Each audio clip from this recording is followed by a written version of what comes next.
Hello, everyone. We are back to talk about one of the favorite topics of the entire year, the floor at San Diego Comic-Con. Of course, this is our Comic-Con 2025 exhibit floor map guide. Every year we do one of these videos. This one's a little bit later. The floor map dropped later than it has in past years. And also something important to note about the map is that there may be adjustments along the line. I mean, sometimes exhibitors pull out, sometimes new exhibitors are added in. So we're going to talk generally. I mean, of course, we're going to highlight some specific booths. We'll talk about things like Hasbro, for example, not being in the portal and things like that.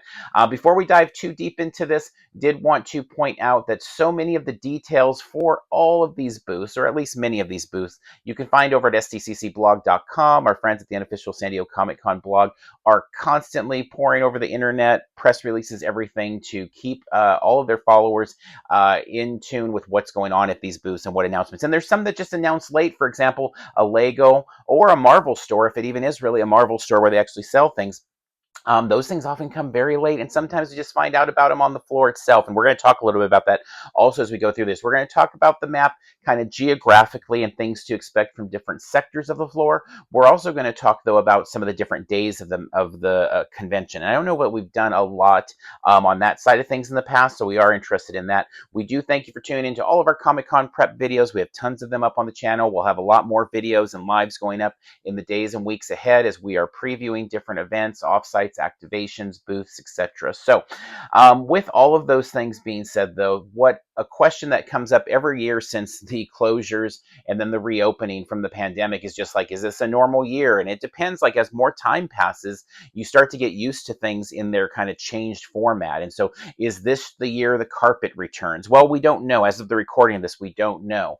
We would hope so. I think the carpet is a massive thing. It's huge for attendee comfort, but it's also huge just for the visuals. You know, just being at Anime Expo and seeing that con again, just fully carpeted everywhere, it just makes for it more photogenic. It looks more professional, all of those things. But that said, it is a massive expenditure. And then that brings us to a really important point, which is Anime Expo is running off of that anime money. That money has been really good and big in a lot of different ways, whereas Hollywood here has been messy. I mean, as evidenced by what HBO Max is coming back today and changing from Max, and how many times has that gone around? We've seen these are things that are not specific to Comic-Con as challenges, but Hollywood has had a real problem as kind of everybody was all in on streaming and then not necessarily able to find out how to make it all that profitable, and kind of going back and forth and saying, well, what do we do that is going to, make things profitable? And, something like Disney, for example, which has been a big part of the con now for a few years. I mean, a lot of Disney money goes into San Diego Comic-Con these days with incredible activations, wraps, banners, a booth on the floor. But they're trying to figure out, obviously they were pumping out nonstop Marvel, Star Wars content, and that didn't really seem to quite work. And now they're slowing up and kind of addressing things. So the point being is, once again, I don't think it's a very normal year because it's not normal for Hollywood. And until Hollywood is in a better place, there's going to be something. So we don't know, like when we talk about swag, we don't know what that's going to exactly look like at these various booths. Now, at Anime Expo this year, it was the biggest year we've seen for physical swag in over 10 years of covering the show. There was a lot of bags being given away. Toho Animation was just nonstop giving out incredible bags, like literally, through Sunday, just begging people to take like massive amounts of bags away. So we will see about that. But I do think it's going to be a little bit different of a type of year again in terms of just the overall of what Hollywood brings.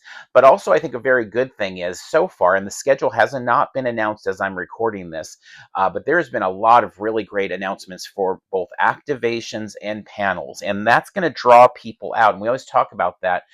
Theme parks have the fast pass type systems, Lightning Lane, whatever Express. Well, for our convention here of San Diego Comic-Con, you've obviously got the exclusive portal that's going to bring people out of line, but you also have things that, then that's going to mean it's going to kind of clog other arteries up. But then you have things like the activations and like big Hall H panels that are going to draw people in. Now, we know much has been made about things like Marvel not coming and doing their big kind of traditional type panel, and DC not doing a real traditional thing, having Peacemaker. But I think as we're seeing the announcements as we get closer and closer to the con, there are a lot of things that are going to bring a ton of people outside of the floor. So hopefully that will alleviate some of these walkways a little bit. I mean, either way, we know it's going to be a busy floor, and we embrace that. It's part of what we love about the show, is all of that going on. But As we talk about that with the you know, Portal and that. A big thing to note this year is Hasbro is bringing what I think are some of their best exclusives, but they have said they are not going to be in the Portal. So what does that mean? And that's where, we're going to talk about Hallmark as an example for that to compare and kind of contrast. Is there's going to be some things that just happen that we don't really know and know to expect. So how is Hasbro going to handle that? We know this booth has changed. If you remember the old days, or if you're a fan from the old days, they used to have a secondary booth, so they would sell at one booth and then they would display at another booth. Then all they did was display, and they had a couple online exclusives. Last year, they moved back to selling on the floor, but they condensed everything to one booth. So you had this really tiny, kind of microscopic display area that was honestly a little claustrophobic. And then you had the shopping area here. And so now, without doing the time slots like that, I would imagine they're going to find some other way to do time slots. So if I had to guess, they're going to hand out times. They're going to hand out cards of return times there. But are they going to do it here at the booth? Are they going to do it up in the sales pavilion? As of this recording, we don't know, but those are the things that we kind of have to think about and find out as the show goes, which, as we get to talking about preview night, to kind of segue, that is when we do a lot of that research. And if you're unable to be there on preview night, which is a lot of people maybe are only coming one day or they have 4 days but not preview night, that's a good time to use social media to try to crowdsource the answers to these things, because a lot of different answers come up. So for example, last year, Hallmark then had two booths. They had one here at 2913, and this returns again this year in the Star Wars Pavilion. They have another one at 3348 right back here by Godzilla. So two different booths. If you wanted Star Wars Hallmark, you went here. If you wanted all Hallmark, they called it Fankind, you go here. Well, that wasn't, to be honest, really clear prior to preview night. So we are Hallmark fans, and it's like, wait, do we usually go up here? And it's like, well, if you want to get a return time, and they hand out little return times, we come here for Star Wars. If we want to get it for the more generalized, we come back here, and it's honestly kind of buried and hidden away there. And I don't know how much that impacted sales throughout the con, but this was a spot that wasn't that bad most of the days of the convention. And on Sunday, a lot of the exclusives were still left there. But that was one of those changes that, after I want to say more than a decade of it being just come here, get your time, come back, it became, do we come here or do we go here? And those are things we learned preview night. So we'll see where Hasbro weighs in. It is possible prior to preview night that they come out with a statement and like, go here, do this. We don't know. But otherwise, it is going to be a lot of that research. And so as we talk then about preview night and kind of like philosophically, before we talk about like the entrances and stuff, I think that's a big thing to think about is, what booths do you want to hit to learn more information? I know for us, preview night is a lot about finding out what is going on at these booths. What are they handing out? Talking to booth employees, particularly that last hour of the night on preview night when things start to calm down. I mean, when it opens, it's all very crazy and busy. But as you get towards that last hour, it's like, okay, let's talk to some of these employees that aren't as busy, and what is going to happen? Is Lego going to have more giveaways or whatever it might be? You rarely have a very set spot to go on preview night. It's more of kind of a meandering and looking around and kind of finding different spots that interest us and making plans there. All right, let's talk a little bit now about entry, and then we'll come back to the end of the con. Like, as we talk about days, we do want to talk about Sundays separately this year, as I said. So we will have a separate video, as we have every year, that shows how the floor is accessed. And we know for new people in particular, that's one that's really valuable, of like, okay, well, how do we get onto the floor? Where do we line up and all of that? And we actually film every year inside the convention center, like the entire path of coming into the building and up the escalators and around and all of those things. So we will have that one coming up. We're actually going to start filming that one in the next couple days here. So that'll be up soon. That said, let's talk about actually inside the convention center. So generally speaking, everybody, and as I said, you'll see this in a separate video, is coming in via these escalators, and they're up above this. So this floor is beneath it. If you're a new attendee, it's not like you'll see any of this. You'll be outside the doors going up an escalator. You'll make your way across, and ultimately where it's going to bring you is to a spot where there's going to be two choices, and they're always great with lots of volunteers on hand to help out and give guidance and all of that. But you do have a couple spots there. You have the sales pavilion, which is where you'll pick up your bags and programs and things like that. That is up above this area here. And so one option for the floor is to head over to here and come down this way. Now I know there's a few people that reported like showing up a little bit later on different days and saying they weren't able to get there. That can happen at any of these spots. Is there sometimes they just close down arteries of the convention because it's gotten too busy. So that can happen. Also, something to note over here, there is like a professional entrance. We don't have professional badges. We have press, which means we have no early access or anything. And that can also be, sometimes they'll slow things down over there so that they can access the floor as well. But this is an area of entry. It is a preferred area for a lot of people. I think this year it's actually going to be more preferred than ever for a new addition to the floor that is a little bit of a, not a surprise, but I know a big one coming over on our far right there. It looks like, I'm going to extend the map all the way over there. Let's try. But is Pop Mart. So Pop Mart, we'll let the app catch up with us here. But past Pokemon, on the very far right, kind of almost to the corner there, we have Pop Mart. And Pop Mart is massive. If you're not familiar with Pop Mart, give them a Google. There's been lots of articles written about them, about their founder, about their exclusives, about their, protection of their IP.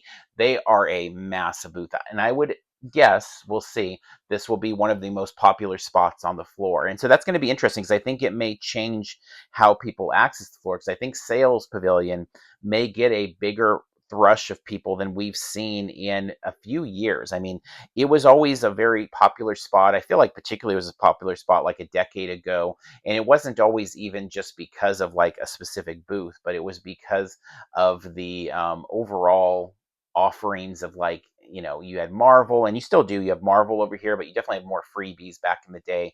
You had Sideshow, which was a very attractive booth, even though they were never big on exclusives. They were a massive, beautiful display there. You had the DC booth over here, which used to do a lot of great giveaways. So a lot of people would be coming in via these escalators and making their way around here. I feel like this will be the year, and not that we haven't had people going over this way for gaming, Pokemon, things like that, but I feel like we're going to see even more people making their way this way.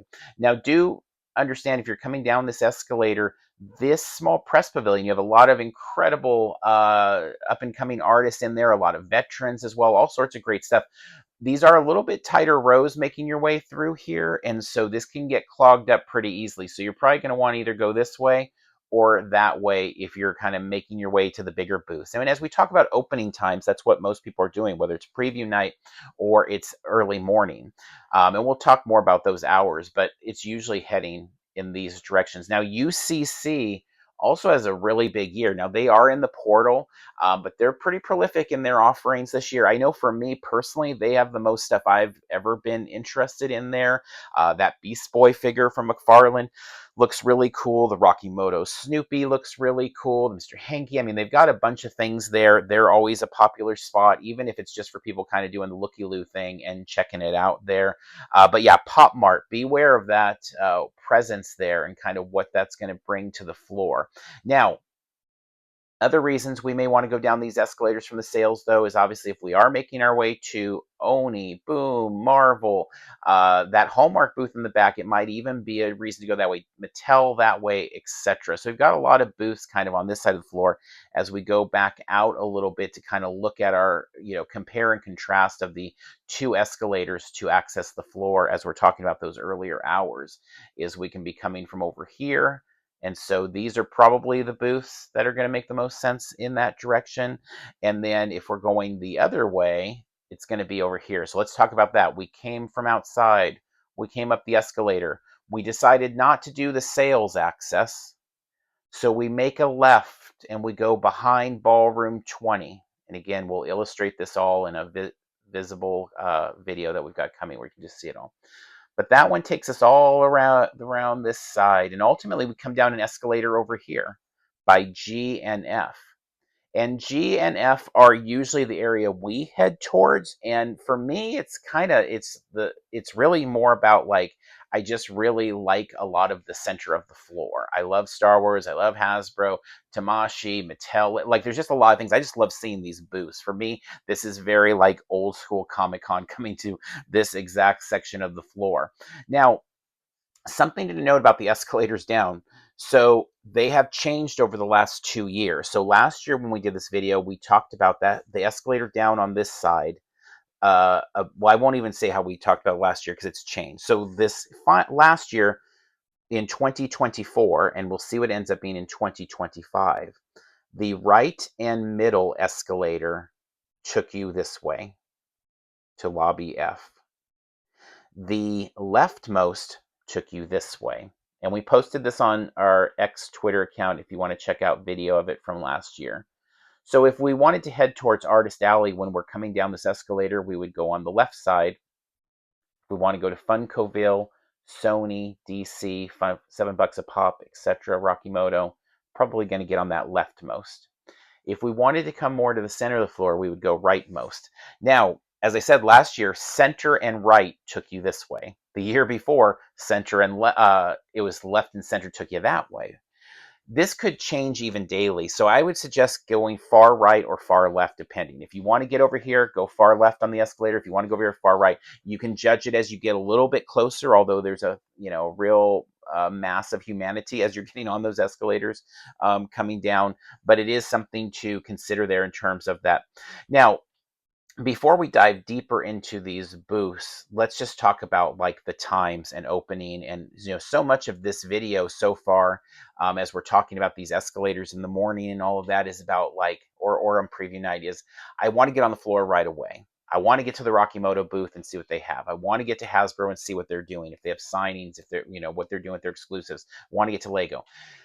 So this is all so far really talking for people like us that really want to be on the floor as early as possible. Now, we're not lining up overnight for it, but we get there, 8 o'clock. That's not even early for most people, but we get there around that time to start kind of getting in a spot and going on directly for it. If you're not needing to, to use a theme park term, rope drop, you don't need to even worry about like, do I split? Do I go this way? You can just wait down here in the lobby. I'd say get there 9:45, maybe 10 even. Just let everybody kind of get situated. And then 10 o'clock, just walk in and go to your booth that way. You don't need that extra strategy then. But for those of us that do want to be there as early as possible, now beware. If you get there at kind of a weird time, like if you get there at 9:25, for example, they're probably going to shoot you up the escalators all the way around, all of that, and you're going to come down here, and you may find these people are going in at 9:40 by the time you get there, or 9:45 or 9:30. Now, those times, the goal, and I should say this, San Diego Comic-Con does such an incredible job of getting people on the floor. There were some hiccups last year with security for sure. But that being said, still, for the massive amount of people they have, they do such a good job of getting people on the floor.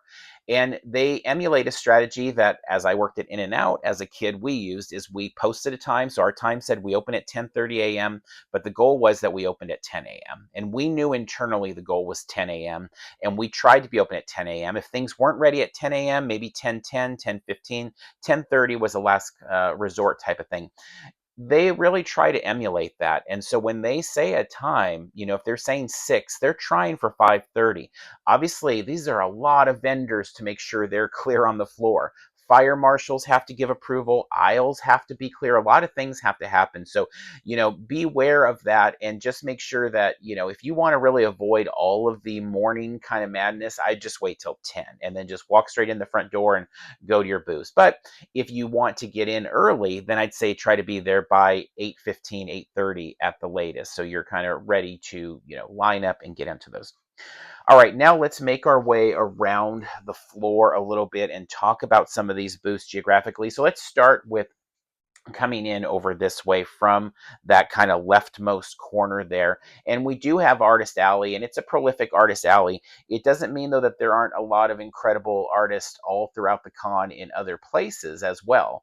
And so as we, talk, this is, again, prolific, like absolute all stars in here. You've got all sorts of professionals. You've also got a lot of veterans of various comic industries. You've got a lot of artists that are not in the comic specific space, but are doing incredible work with prints and other things as well. But please note, just because this is Artist Alley does not mean there aren't artists all the way off over everywhere else.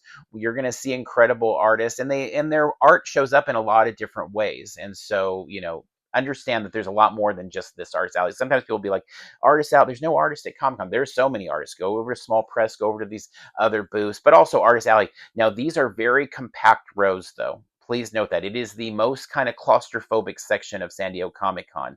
And so when people are making their way in the morning and they're rushing through here, not quite as bad, though, honestly, because they're going down kind of these main thoroughfares, usually on their way to like Funkville. That said, as the day goes on, these can be tough to even walk through because they do get really crowded over there. Now, in terms of Funko, since the pandemic, they have been like really one of the MVPs about their presence at San Diego Comic Con. Even in special edition mode, they have built kind of their own little city over there.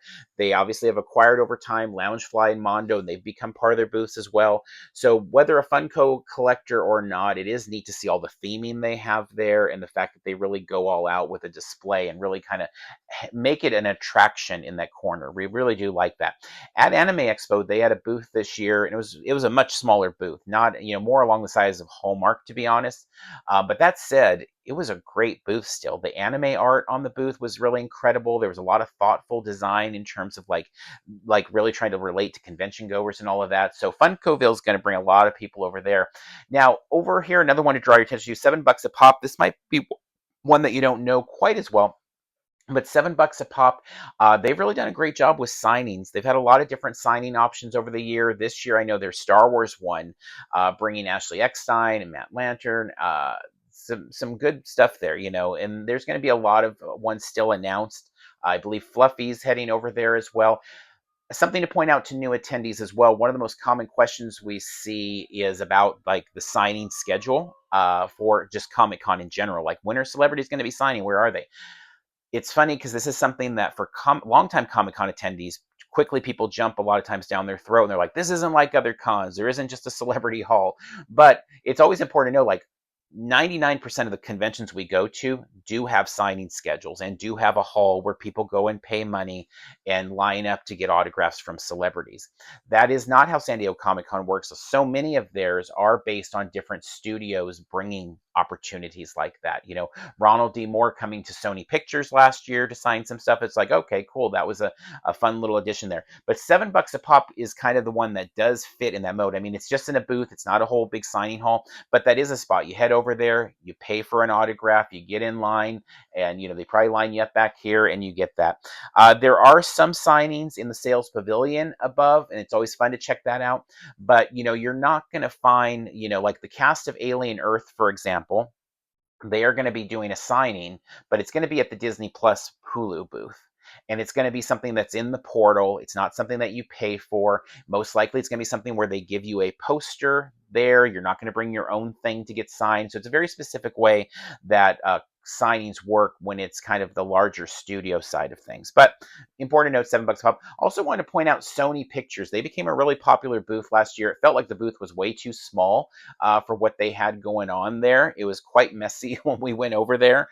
There was one time we were just like walking the aisles, and we came by and somebody just walked over to us and like secretly gave us a ticket to get in line to get a t-shirt. And they were like, because we didn't look interested, they said, or something like that. It was just like, here you go. You're not seeming like you're one of the people hounding us, so get it. We ultimately didn't end up using the ticket because it was still like so messy with the line around the booth, and they were limited on sizes by that time. I think it was like Saturday or Sunday, but they did have a lot of fun stuff going on over there. So that may be an early stop for some of you that are into that sort of stuff. They did do more of t-shirts than a lot of booths do these days for freebies. Next to them, another very crowded kind of area. Not as crowded though as the old days when you had the WB booth. These days it's the DC booth. McFarlane in there. They were one of the booths that had quite a few good exclusives still left on Sunday. And so to talk about that for a moment, to take a break from going kind of jumping around the floor, but to talk about Sunday, we have found that there's a lot of opportunities on Sunday. So if you're somebody that has Sunday only, or you have multiple days, but you're going to be there on Sunday, there's a lot. I mean, we find this with a lot of conventions, but I think particularly at Comic-Con, because there's so much money by these big booths that things really do get spread out. So, I mean, there was a lot of good exclusives left at DC. at Hallmark, at Hasbro, the Spawn booth over with the McFarlane stuff. I mean, a lot of great things there. There was also a lot of booths just kind of giving away mass amounts of things, like Dark Horse with their bags, like IDW with their little like buttons and things like that. The Comic Con Museum had a lot of their giveaways going out kind of in mass in those last hours on Sunday. Also, some big sales at booths. IDW, another one that had a big sale last year. Dark Horse as well, 50% off statues, things like that. So there is a lot of incentive. I know sometimes people are like, oh, I only got Sunday. Is there anything going on? I think Sunday's a great day to be at the con. Like, I think every day is a great day to be at the con. So maybe I'm not the best person to ever ask that question, but I think there's a lot of good things about Sunday. Now, also to note, Rocky Moto. Fun Makers bringing Rocky Moto here. That is a new one to the floor. We saw their actual first convention booth just this last week at Anime Expo. It's really fun. Like the design of the booth, if you don't know anything about Rocky Moto, definitely check out, because just the design itself of like how they distribute the way they have their store set up is super cute. The blind box nature of the figures is really cute. And they have the Peanuts license. We're big fans of that. So we're not going to go through every single booth, just wanted to highlight a few that kind of are in the corner and may get left out there. So now for us, if we're coming in this way, if we want a signing, we're going to be breaking off down this way, from $7 a pop. If we want to go to Funkoville, if we want to go to those. But generally our path is more like this, and we're making our way around, and we're seeing, Toddland has so many booths this year. I mean, they just grow and grow, and their work is so incredible. We love, they're one of the first booths we see in the mornings. We're always making our way over there and checking out what they have going on at one of their booths there. But also like the Hulu stuff, are they doing, poster tube giveaways, things like that? And then we start to make our way to this part of the floor, because as I said, a lot of times this is where the most little freebies are. Is Mattel giving away, Barbie keychains? Is Hasbro doing signings? Star Wars posters over here, things like that. Now, we will post in real time as much as we can throughout the weekend on those morning runs on X Twitter, so if you want to follow us there. But also on preview night, we've tried every year. I anticipate we'll do it again. We'll do a live, like the first 15 minutes of the show or something. So as we make our way onto the floor, you can watch our YouTube live there if you're not there on preview night, to get a feel for where things are at and kind of how they fit in there. Now, with all of these booths, another thing we want to point out is just remembering how the booth's set up. We talk about this with so many of our videos, but also just the psychology of these booths. Please make sure to be kind. Not that we just want to be, not that it's not just good to be kind in general. Of course it is. But also, all of these booths are staffed by people that do not normally work convention booths. Just like us making, we only have a few days of San Diego Comic-Con. They only have a few days of San Diego Comic-Con. And so these are not like, most of these spots are not going to be run by people who their 9 to 5 is normally working booths. They come for the weekend. So changes come along. People change their plans. They say one thing and another. It's one of our tips, is always kind of checking the same question 2 or 3 times if it's really important. But make sure to say please, thank you. At the end of the day, like most employees, we all just want to do as good a job as we can, make our money, get on to fun stuff, not get in trouble. So, if there's a giveaway at Paramount Plus and it runs out, it doesn't do any good to really get upset about it. It is frustrating sometimes when you're told one thing and it doesn't happen, but these things happen. Just a couple years ago when they did the Star Trek poster giveaway at Paramount Plus, where we're all in Hall H and they're like, come to the booth and get a poster. And we get over there, there's just like, what felt like thousands of people in this little space, and they just shut the booth down. They're like, we're not giving anything out. And it's like, oh, that was frustrating, because we were all told we got a poster. But in the end, it's understandable that these things, miscommunications are going to happen. Wanted to note, it's neat to see Weta there. They've always, or not always, they have a long history of Comic-Con and bring a lot of really cool stuff to see on display there. So we're really excited to see them back there. Jazzwares has done some neat stuff. They had a really fun booth at at Anime Expo, and hoping they bring some of that San Diego Comic-Con with their Hello Kitty stuff they had on display, a bunch of photo ops there. We've already talked about Hasbro, Tamashii, and just there's so many things related to Gundam, to the various works of Bandai. There's going to be a lot on the floor that leans into that. You're going to see a lot of great figures on display, a lot of great statues, a lot of great photo ops. Crunchyroll went huge at Anime Expo. We'll see what they do there. They had some great Demon Slayer bags, some great like hands-on activations as well as the booth. We'll see how that kind of transitions over to San Diego. NECA becomes more and more of a player, I feel like, every year, and what they're doing with exclusives. I know we spend more and more time at that booth every year, and I feel like this year even more so with some of the changes in their parent company and bringing more things to their, I guess we'll say, portfolio, if we want to use that type of language. The Star Wars Pavilion, there's usually costumes on display. It'll be interesting this year, not having a D23 to kind of have companion pieces that might go to both spots. Also, not having a big show of this exact moment. I would imagine they're going to probably bring Andor stuff to kind of continue on that vibe, although obviously it's a little bit behind us, but we'll see what sort of costumes they have display. Do they do a poster giveaway? The posters, if they have them, are usually pretty nice quality ones, so you'll want to check that out early in the morning or on preview night if you can. Viz goes big at Comic-Con. They go big pretty much wherever they go.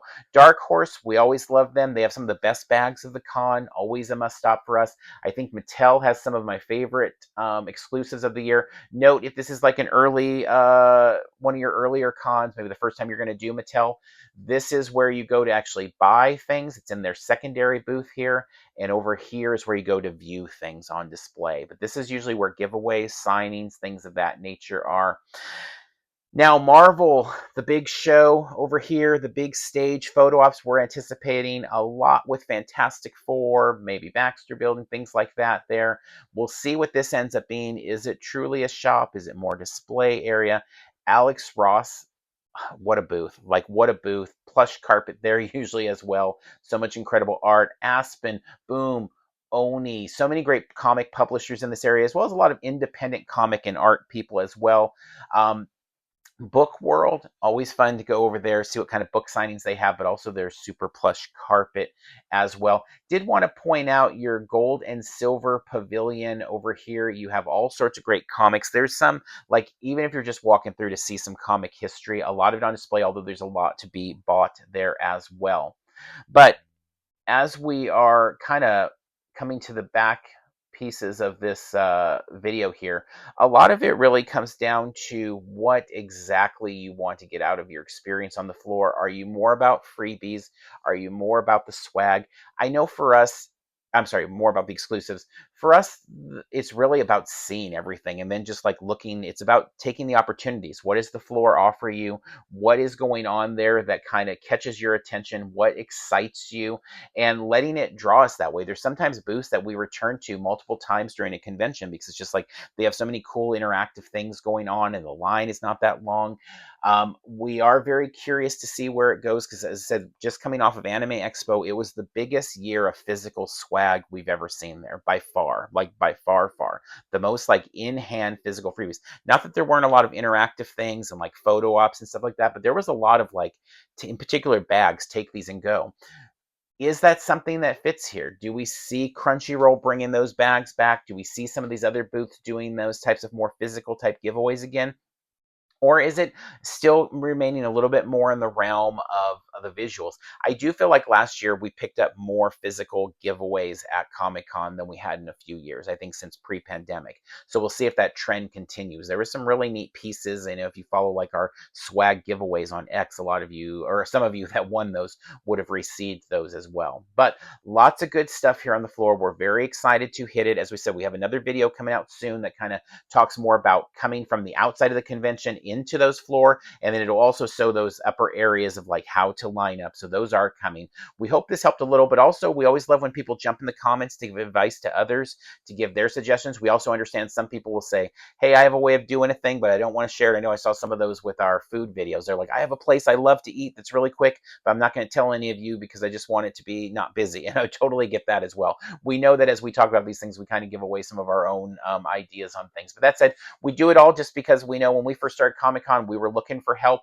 We ended up starting to give help, and hopefully somehow we help enhance your Comic-Con a little bit here in 2025. So with that being said, we're going to wrap up this one, and until next time, we'll see you in line somewhere.